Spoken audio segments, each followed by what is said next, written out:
Jesus said to his disciples, I have come to set the earth on fire, and how I wish it were already blazing. There is a baptism with which I must be baptized, and how great is my anguish until it is accomplished. Do you think that I have come to establish peace on earth? No, I tell you, but rather division. From now on, a household of 5 will be divided, 3 against 2 and 2 against 3. A father will be divided against his son, and a son against his father.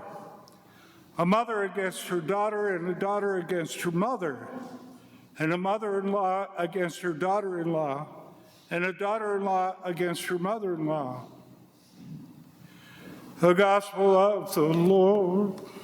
Praise to you, Lord Jesus Christ.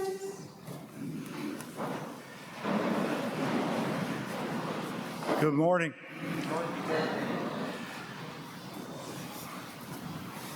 Only about a 6-hour drive straight north of us, located at the center of Creighton University campus, is a 20-foot-tall stainless steel statue of a flame, and it bears the Latin inscription, which is attributed to St. Ignatius of Loyola. The inscription reads, Ite inflammate omnia, which translated means, go set the world on fire. And Jesus says today, I have come to set the earth on fire, and how I wish it were already blazing. But it's interesting to me that Jesus links this fire to his baptism. He says, there is a baptism with which I must be baptized, and how great is my anguish until it is accomplished. Well, that baptism that Jesus is referring to is of his suffering and death, that on the cross. And it's the flame of the greatest love story ever. Jesus does not stop there, however, and he links his baptism on the cross with division in the family. Jesus says, do you think that I have come to establish peace on earth? No, I tell you, rather division. That's a little bit scary to some of us. And it's in my experience as a deacon, one of the most painful situations that we come across is division within families. I've seen it happen across many families. I've experienced it myself in my own family, especially when a loved one passes away. Whether that division is over a past hurt, situation of physical, emotional, or substance abuse, or even, would you believe, over money, it's always painful. And it's clear that in the gospel today, Jesus is speaking of the division that exists over him, over faith in him. Ask any priest or deacon, they can easily share stories of faith causing division. For example, when grandchildren are intentionally not baptized, as the parents of those children seem to have rejected the faith, much to the consternation and pain of the grandparents.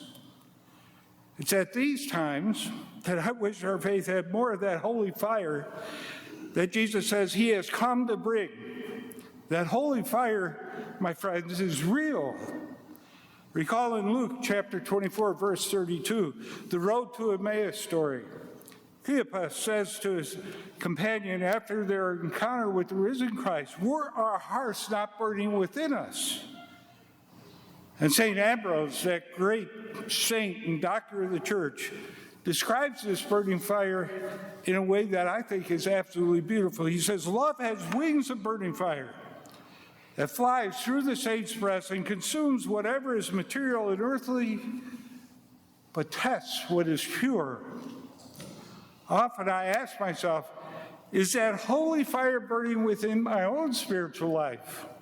And then I'm drawn back to St. Ignatius, who talks to us and taught us about the spiritual battle which goes on truly all around us, but also within us.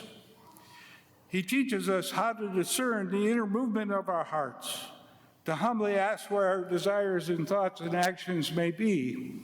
Are they from the Holy Spirit? Or are they from myself? Or worse yet, are they a trick of the evil one, Satan himself coming in, trying to get in? And following rules for discernment, St. Ignatius asks a question, one that I tend to ask myself every evening in the examen. Did today I walk under the standard of Jesus? Or did I walk under the standard of the evil one? It's a wake-up call. It's a wake-up call for all of us today. Jesus is teaching us his suffering death on that cross will cause division and will be a stumbling block. In 1 Corinthians chapter 1, verse 23, St. Paul says, "But we preach Christ crucified, a stumbling block for Jews and a folly for Gentiles." Today, Jesus clearly recognizes that there would be division due to the paradox of the cross. Yet he allows that to happen. And a splendid example is found in Luke chapter 22, where Jesus says to St. Peter, "Simon, Simon, behold, Satan has demanded to have you that he might sift you like wheat. But I prayed for you that your faith may not fail." It's good for us today then to remember that division can be a calling card of Satan himself. He loves to be amongst us, to cause division and chaos.